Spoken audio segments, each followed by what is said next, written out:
오늘 이 시간 하나님께서 주시는 평안의 은혜가 모두에게 있기를 소망합니다. 선거의 결과가 어떻게 되던, 그리고 우리의 삶에 여전히 어려움이 그대로 남던, 그리 아니하실지라도 하나님께서 주시는 그 평안과 위로만 가득한 이 시간 되기를, 제2가족 되기를 축복합니다. 오늘 우리가 함께 읽은 이 본문을 읽다 보면 반복되어 등장하는 동물이 하나 있습니다. 어떤 동물일까요? 네, 모두 다 눈치채셨겠지만 양입니다.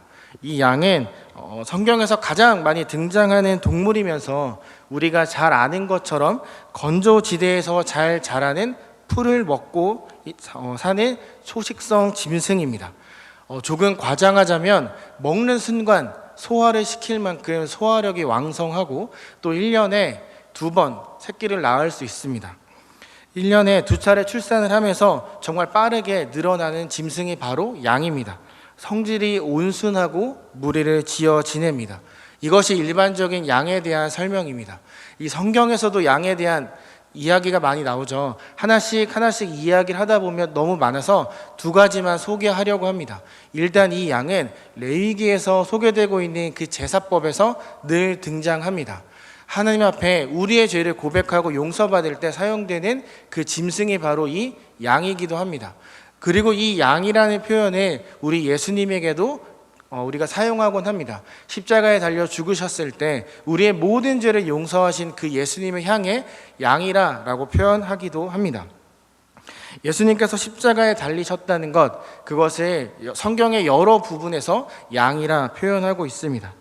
그런데 오늘 우리가 이 시간 함께 나눌 그 양은요, 제가 소개해드린 것과 조금 다른 의미의 양입니다. 제가 조금 전에 이 양을 성경에서 제물로 사용되었고 예수님을 표현하는 것이다 라고 말씀을 드렸는데요, 지금 제가 소개해드릴 이 양은 그런 의미가 아니라 예수 그리스도를 구세주로 믿고 고백하고 살아가는 저와 여러분들을 의미하는 표현입니다. 이 양에 대한 표현을 찾다 보니까요, 이런 표현이 있더라고요. 양은 목자의 소리에 아주 재빠르게 반응을 한다고 합니다. 목자를 제외한 그 누구의 음성에도 반응하지 않고 따라가지 않고 모든 것을 목자에게 의존합니다. 모든 것을 의존한다는 이야기는 양 스스로 아무것도 할 수 없다는 것을 의미하기도 합니다. 쉽게 이야기하면 스스로 먹을 것을 찾아다니지도 못하고 또 맹수로부터 스스로를 보호할 능력도 없습니다. 목자에게 모든 것을 의존하고 살아갈 수밖에 없습니다. 근데 정말 특이한 건요, 함께 걸어가다가 목자가 아닌 다른 사람이 양의 이름을 부르거나 가자라고 이야기를 하면 그 자리에 딱 멈춰버립니다. 아무런 반응도 하지 않습니다. 이 양이요, 푸른 초원을 뛰어다니며 그 풀을 먹고 물을 마시다가도 목자의 음성이 들리면 즉각 반응을 합니다. 모든 신경이 그곳에 쏠려 있는 거죠. 무엇을 먹거나 마시거나 누워 쉬는 그 순간에도 늘 모든 신경은 목자에게 가 있습니다. 늘 긴장 상태에 빠져 있습니다. 목자가 말하는 순간 바로 반응하고 따라갑니다. 제가 지금은 좀 이렇게 살이 찐, 이렇게 뚱뚱한 약간 이렇게 그런 모습이지만 저도 나름 마르고 몸이 좋았던 그런 시절이 있었습니다. 제가 군대에서 공수교육을 받을 때 공수교육의 목적은 낙하산을 타고 빠르게 적진에 침투하는 것이기 때문에 낙하산을 타는 훈련을 합니다. 2주차 동안 하체 훈련을 계속해서 하는데요, 하체 훈련과 더불어 하는 필수적인 훈련이 하나 있습니다. 그것은 바로 인간이 가장 공포를 느낀다고 말하는 11m 3층 높이에서 수도 없이 뛰어내리는 훈련을 합니다. 그 앞에 서서 교관이 스탠바이 뛰어라고 하면 바로 즉각 반응을 해야 합니다. 저는 사실 고소공포증이 있었기 때문에 바로 반응을 하지 못해 내려와서 크게 혼났던 적이 있었습니다. 뛰어라는 말이 끝나기 전에 바로 반응하는 것이 그 훈련의 목표입니다. 낙하산을 앞뒤로 메고 있으면 한 15km, 20km 정도 되는데요, 그걸 계속 메고 있으면 정말 힘들거든요. 그런데 언제 스탠바이 또 뛰어라는 말이 나올지 모르니까 그것을 메고 서 있으면서 늘 모든 신경을 교관의 입에 맞추고 있습니다. 제가 혹시 잘못 뛰어내리면, 뛰어라고 했을 때 바로 뛰지 않으면 저만 위험한 것이 아니라 제 뒤에 있는 모든 사람들 또한 위험할 수 있기 때문에 바로 즉각적인 반응을 해야만 합니다. 땅에서는 바람이 오른쪽에서 왼쪽으로 부는 것 같지만 조금만 올라가면 바람의 방향이 계속 바뀌기 때문에 그 뛰어라는 말에 반응하지 못하면 저뿐만 아니라 그 모든 훈련에 문제가 생길 수 있습니다. 그래서 반사적으로 뛰어내리는 훈련을 2주 내내 합니다. 그것처럼 이 양들은요, 자신들이 살기 위해서 모든 신경과 귀, 모든 그 마음에 목자에게 두고 있습니다. 만약에 목자가 불렀는데 반응하지 않고 그 자리에 머문다면, 물을 마시는 게 너무나 좋고 또 잔디를 먹는 게 너무나 편안해서 목자의 말에 반응하지 못한다면 바로 물 위에서 떨어지게 되고 늑대나 이리의 공격을 받아 죽게 됩니다. 그래서 양들은 모든 신경을 목자에게 맞추고 있습니다. 왜 예수님께서 모여있는 이 이스라엘 사람들에게 양과 목자 그리고 도둑에 대한 이야기를 오늘 하셨을까요? 옛날 예수님께서 양과 목자에 대해 이야기하셨던 건요, 이 이야기를 듣는 대상이 목자였기 때문입니다. 지금 여기에 있는 우리는 목자는 아니지만 한번 상상해 보셨으면 좋겠습니다. 제가 이제 어떤 내용을 말씀드릴 건데요, 머리로 상상하시면서 한번 들어주시면 더 좋을 것 같습니다. 일단 우리는 지금 교회가 아니라 푸른 풀밭에 있다라고 함께 생각해 주시면 좋겠습니다. 푸른 잔디가 있고 우리 앞에는 양들이 뛰어다니고 있습니다. 나에게 맡겨진 그 양들이 개울가에서 물을 먹기도 하고 잔디를 뜯어 먹기도 하면서 또 서로 부딪히고 뒹굴면서 장난을 치고 있다는 걸 꼭 머릿속으로 상상해 주셨으면 좋겠습니다. 엄청 평온해 보이잖아요. 양들이 조용히 풀을 뜯고 물을 마시는 정말 평온해 보이는 그때 저와 여러분 목자들은 한 가지 해야 하는 것이 있습니다. 양들을 지켜보면서 큰 돌들을 가지고 와서 돌 무더기로 울타리를 쌓아야만 합니다. 그 쌓는 동안에 늑대나 혹은 사자들이 등장하면 돌을 던지고 함께 가서 싸워서 그것들을 쫓아내는 일도 우리가 지금 하고 있습니다. 낮에는 모든 것들이 다 잘 보이니까 그런 공격들로부터 양들을 잘 보호할 수 있지만 밤에는 보이지 않기 때문에 어떤 어려움과 위협이 있을지 잘 알 수 없습니다. 그래서 크고 둥근 돌들을 계속 모아서 울타리를 쌓습니다. 울타리를 짓고 나면 그 위에 가시나무로 덮습니다. 그리고 해가 지고 밤이 될 때쯤 양들을 다 그 울타리 안으로 집어넣습니다. 그리고 저와 여러분은 그 울타리 입구에 앉아 있다라고 지금 상상해 주셔야만 합니다. 입구까지 돌로 막아버리면 그 가시덤불을 뛰어넘어 들어온 그 들짐승들에게 양들이 공격당할 때 도망갈 수 없기 때문에 저와 여러분은 그 울타리 입구에 지금 앉아서 불침번을 서고 있는 것입니다. 양들은 이 울타리 안에 들어가야 진정한 평안을 누리고 잠을 잡니다. 우리가 입구에 앉아 있어야만 합니다.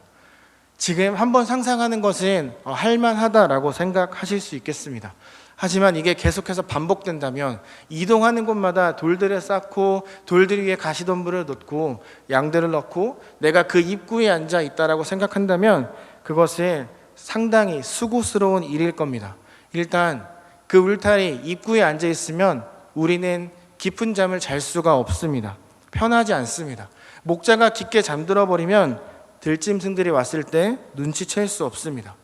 이 양들은 문이 된 목자를 통해 나가야 풀과 물을 마실 수 있고 이 문이 된 목자를 통해 들어가야 진정한 평안과 쉼을 얻을 수 있습니다. 목자들은 그 누구보다 이 간단한 진리를 잘 알았습니다. 나를 통해 양들이 나가면 이들이 자랄 수 있고 안으로 들어오면 평온할 수 있다. 그래서 예수님은 이 목자들에게 오늘 이 본문을 말씀하신 겁니다. 그리고 그들에게 이렇게 말씀하셨습니다. 너희가 돌 울타리의 입구를 지켜 양들을 먹이고 보호하듯이 나도 너희들과 같은 문의 역할을 하고 있다.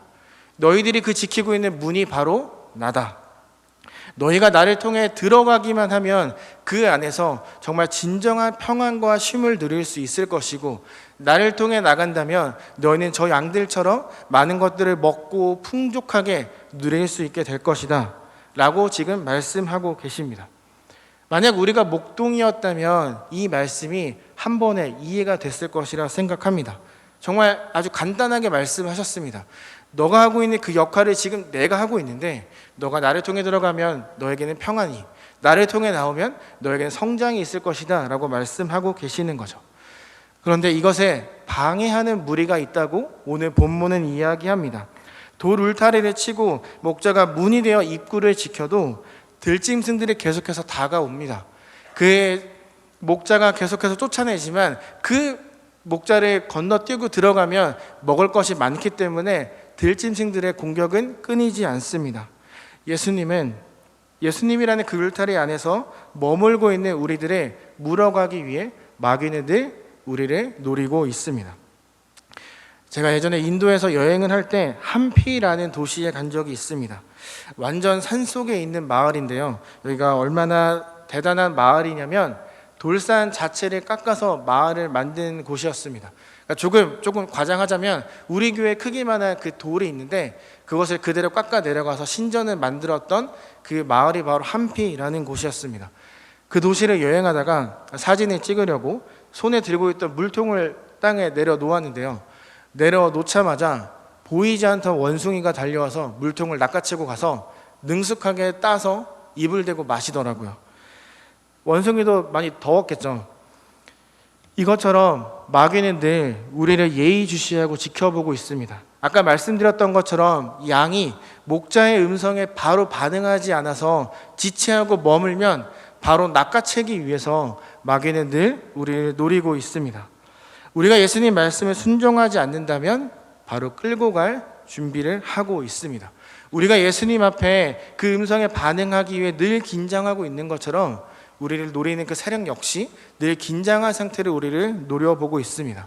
오늘 본문은 예수님의 그런 마귀를 향해 도둑이라고 표현하고 계십니다. 예수님이 우리를 먹이고 살찌우고 구원을 주시는 선한 목자라면 도둑은 마귀로 우리를 죽이는 역할을 합니다. 우리가 문에 들어가지 못하도록 우리를 붙잡습니다. 우리가 하나님과 더 가까워질수록 하나님을 위해 살 거야 라고 마음먹을수록 우리에게 조그마한 미련을 갖도록 합니다. 뒤에 문에 들어가야 되는데 뒤쪽에 미련이 남아있으면 문을 쉽게 열고 들어가지 못하겠죠. 우리가 그리스도인이 된다는 것, 예수 그리스도를 믿는다는 건 무엇인가를 절제하겠다는 의미이기도 합니다. 세상의 것들의 미련을 조금 덜 두겠다라고 표현하는 것이기도 합니다. 세상에서 으스대며 자기가 왕인 줄 아는 이 마귀는요, 우리가 하나님과 가까워지려고 하면 자기가 무시당한다라고 생각을 합니다. 왕은 자기인데 자기를 두고 다른 왕을 찾아간다라고 생각하니 우리를 계속해서 공격하고 우리에게 미련을 남겨두어서 하나님 앞에 나아가지 못하도록 만듭니다. 그래서 우리는 그것을 끊어내고 절제하는 그런 시간들을 통하여서 하나님 앞에 계속해서 나아오는 것입니다. 예수님은요, 이러한 미련과 여러 가지 고민과 욕심들 때문에 평온하지 못한 우리들의 마음속에 평온함을 주기 위해 이곳에 오셨습니다. 우리가 마음의 평온함을 잃어버리고 하나님, 내가 저 사람 때문에 너무너무 힘이 듭니다. 나 이런 피해 의식이 있는데요, 너무 힘들어서 교회를 갈 수가 없어요. 저 사람 얼굴을 보면 내가 너무 마음이 막 치가 떨려서 어떻게 버틸 수가 없습니다. 혹은 경제적 여러 가지 일들로 마음 평온함이 사라졌을 때 하나님께서는 우리에게 계속해서 평온함을 주겠다 말씀하십니다. 우리 마음속에 있는 그런 부정적인 표현, 마음들은 하나님이 주시는 감정은 분명 아닐 겁니다. 예수님을 통해서 우리는 구원을 받았습니다. 우리의 신분이 완전히 바뀌었습니다. 그런데 이 도둑, 이 마귀가 우리의 마음을 혼란스럽게 만듭니다. 우리에게서 그 정체성을 빼앗아 가도록 합니다. 세상의 모든 것들은 하나님을 위해 지어졌는데, 하나님의 영광을 위해 만들어졌는데 우리에게서 그 영광이란 단어를 쏙 빼갑니다. 그리고 그 영광은 하나님의 것이 아니라 나의 것이다 라고 우리에게 계속해서 속삭입니다. 우리에게 교만하도록 만들고 우리가 그 문을 들어가지 못하도록 만듭니다. 성경에서 말하는 이 도둑은 정말 멋진 모습으로 우리를 찾아옵니다. 우리의 마음을 위로하는 척하고 이해하는 것처럼 보입니다. 하지만 절대적인 공감도 없이 우리에게 단순히 그냥 그 순간만을 모면하기 위한 감정적인 표현을 우리에게 할 뿐입니다. 그 도둑의 목적은 우리를 죽이는 것에 있기 때문입니다. 하지만 선한 목자 예수님의 역할은요, 그것과 다릅니다. 일단 예수님은 이 도둑처럼 멋진 모습으로 우리에게 오지 않으셨습니다. 정말 가난하고 목수의 모습으로 오셨고 힘 없는 모습으로 오셨습니다. 이 도둑처럼 우리에게 번지르르한 멋진 말 하지 않으십니다.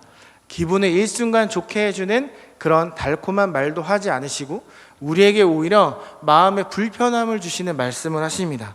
회개해라. 하나님 앞에 나와라. 말씀에 순종해라. 예배를 드려야 하는 곳에서 영과 진리로 예배를 드려라. 우리의 삶과 태도에 대해서 막 지적하셨습니다. 도둑과 예수님, 겉모습만 보았을 땐 당연히 멋있는 도둑을 따라가는 게 우리의 모습일 겁니다. 우리의 마음을 위로하는 것이 어쩌면 도둑처럼 보입니다. 그래서 우리는 하나님이 아닌 다른 것에 계속 미련을 가집니다. 예수님은 힘도 없어 보였습니다. 너무 가난한 모습으로, 멋지지 않은 모습으로 이 땅에 오셨기 때문입니다. 하지만 진짜 힘을 가진 분은 예수 그리스도였습니다. 겉으로 위로하는 척 하지 않으시고 우리와 같은 인간이 되셔서 우리의 마음을 진짜 그대로 완벽하게 이해해 주셨습니다. 아픔을 알기 위해 감정을 공감하는 척 하신 것이 아니라 진짜 우리의 모든 감정을 이해하셨습니다. 우리의 괴로움과 배고픔, 외로움을 다 견뎌내셨습니다. 그리고 우리는 그러한 예수님을 믿는 사람들이라 고백했고 그 문 안에 들어가기를 결단한 사람들이 바로 저와 여러분들입니다. 이 맡겨진 영혼들이 하나님을 만나도록 또 하나님과 가까워지지 못하도록 하는 사람들이 우리 곁에 종종 나타납니다. 그들은 예수님의 표현으로 양 도둑들입니다. 말씀을 바르게 가르치지 않거나 말씀에서 이야기하고 있는 것들을 나의 마음대로 임의로 해석해서 적용하고 있다면 조심해야만 합니다. 말씀은 우리를 위로하기도 하지만 우리의 잘못된 삶에 대한 지적도 하고 있기 때문입니다. 그리고 그 지적을 통해 깨닫도록 하고 그 깨달음을 통해 하나님과 더 가까워지도록 합니다. 그것이 예수님께서 이 땅에 오신 목적이고 이유입니다. 중동 지방은요, 지금도 목자와 양들이 들판에서 야숙을 합니다. 야숙지가 결정이 되면 양들이 무사히 밤을 지낼 수 있도록 지금도 여전히 울타리를 만들고 있습니다. 출입구에 문을 달지 않습니다. 자신이 그 앞에 누워 직접 문이 되고 있습니다. 입구로 들어온 도둑과 싸우다 죽기도 하고 들짐승에 먹히기도 합니다. 그런 모든 것들을 감수하고서라도 목자들은 지금도 여전히 자신이 출입구가 되기를 스스로 자원하고 있습니다. 자신의 생명조차 아끼지 않고 양들을 보호하는 목자가 되는 거죠. 그러한 목숨을 아끼지 않는 목자 때문에 양들은 성장할 수 있고 그 안에서 평온함을 누릴 수 있게 되는 것입니다. 여기에 계신 여러분들의 마음에 하나님이 주시는 평온함이 있기를 소망합니다. 이렇게 말하는 저의 마음은 사실 평온함보단 두렵고 불편하고 불안할 때가 더 많습니다. 그래서 기도합니다. 하나님을 찾을 수밖에 없더라고요. 매일매일 제 삶을 돌아보면 목사가 맞는가라는 생각도 들고 목사가 이렇게 살아도 되는가라는 생각 때문에 늘 불안하고 괴롭더라고요. 그래서 하나님을 찾을 수밖에 없더라고요. 우리는 나의 마음을 스스로 다스릴 수 없습니다. 그 불편하고 불안한 나의 마음, 그 감정을 내 마음대로 다스릴 수 없습니다. 아무리 음악을 듣고 걸으면서 나의 그 모든 불안한 마음과 생각들을 털어내려 노력해도 아무리 잠을 자도 일어나면 그 불편한 불안함은 계속 유지됩니다. 그 모든 것들을 한 번에 없앨 수 있는 분은 오직 유일하신 예수 그리스도밖에 없습니다. 양의 문이 되어주시는 예수님밖에 없습니다. 혹 임직자 선거로 인해 아니면 사회적 경제적 문제들로 인해 아니면 나의 개인적인 그리고 건강의 문제들로 인해 혹 마음에 어려움이 있다면 또한 불쑥불쑥 올라오는 그러한 불안한 감정들이 혹 여러분들에게 있다면 이 시간 나의 문이 되어주시는 예수님을 붙잡고 그분께 기도하는 우리 모두가 되기를 소망합니다. 그 문 닫혀있지 않습니다. 그 문은 우리가 들어가지 못하도록 막는 역할을 하지 않습니다. 오히려 열려있고 우리가 그곳에 가면 예수님이 우리를 안으로 들여보내주셔서 그 한 번도 경험해보지 못한 진정한 평안함을 주실 것이고 문을 통해 나오면 우리를 위해 준비한 많은 은혜와 복을 분명히 부어 주실 겁니다. 그 예수님이란 문을 통해 들어가 새로운 생명을 얻고 평안함을 얻고 회복을 얻고, 그래서 지금보다 오늘보다 더 나은 내일의 나의 모습, 미래의 꿈을 꾸는 사랑하는 제2가족들 되기를 기도합니다. 우리 정말 이 본문처럼 나의 문이 되신 예수님만 붙잡고 살아가기를 간절히 소망합니다. 왜 오랜 시간 동안 외출하거나 휴가를 갔다가 집에 돌아와서 문을 딱 열면 나의 집이다, 집이 최고지, 편안하다 라고 말씀하신 적 한 번쯤 있을 거라 생각합니다. 그것처럼 문 자체이신 예수님께 나아가기만 하면 내가 집에 돌아와 느끼는 그 평온함 그 이상의 기쁨과 또 평온함을 누리게 될 것입니다. 말씀드린 것처럼 이 문은 닫혀 있지 않습니다. 우리에게 열려 있습니다. 우리가 그 문 안에 들어갈 용기를 지금 이 순간 갖기만 하면 됩니다. 예수님께 기도하기만 하면 됩니다. 그 문 앞에 다가가기만 하면 그 이후의 모든 것들은 예수님께서 알아서 해 주실 것입니다. 그 안에서만 누릴 수 있는 모든 평안과 복, 은혜 다 우리의 것이니 누리며 살아가는 이번 한 주가 되기를 정말 소망합니다. 열려있는 그 문은 외면하지 말고 당당히 들어가 모든 것들을 누리고 하나님이 주시는 은혜 속에 젖어 살아가는 이번 한 주가 되기를 소망하며 축복합니다.